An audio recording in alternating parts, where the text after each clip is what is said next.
Good morning students. Today we will be going to study about new topic, that is elements, from your NCERT book, that is on page number 25.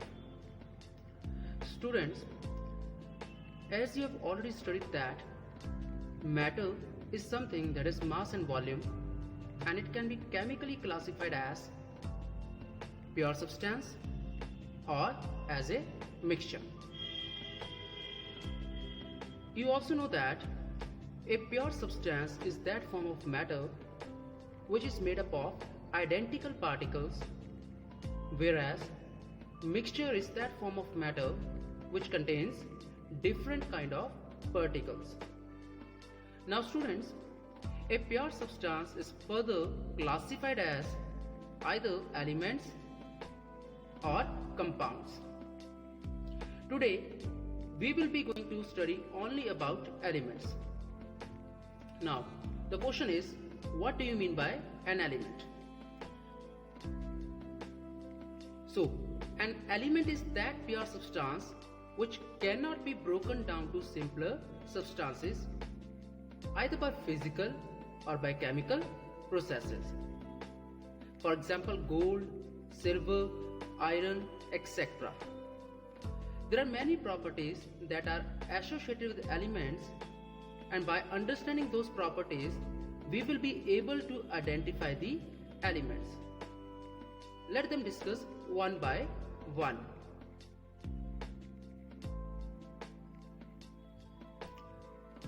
So the first property is elements are homogeneous in nature. They are homogeneous in nature.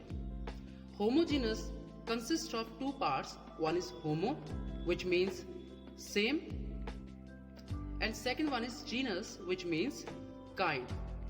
So in simple words, any substance that has a identical nature or composition throughout, that is called homogeneous in nature. So elements are homogeneous in nature. Why? Look at an example of iron. In case of iron, we will observe that iron is made up of similar kind of particles, so it is a substance. Similarly, in case of silver, silver is made up of another but similar kind of particles, therefore it is another substance. Now in case of iron, let us say we have two different bars of iron, both weighing 1 gram. So 1 gram of bar 1 will contain exactly the same number of particles as present in 1 gram of bar number 2, which means we are having two different bars of iron. We will be labeling them as bar 1 and bar 2. Both have the same mass, that is 1 gram, and on observing we will find that they will contain equal number of particles. That means their composition is fixed, it is unique or uniform. Second property is an element cannot be broken down into a simpler substance either by heating or by keeping in sunlight or by passing electricity. We cannot convert or we cannot break element into anything new. For example, if we hit an iron bar with a hammer, we will be getting splitting basically iron bar into two parts. Now these two parts will still remain iron. They will not be different, they will still remain the same iron. Even if we crush it into powder, the powder will still be same, that is, it will still be iron only. Nothing new has been generated. Moreover, if we heat the iron will melt down. Even in molten form, that will still be iron. That means we have not formed or we have not broken down iron into anything new. So elements are basically those pure substances which cannot be broken down into simpler substances. Third property, students, elements have a sharp melting and boiling points.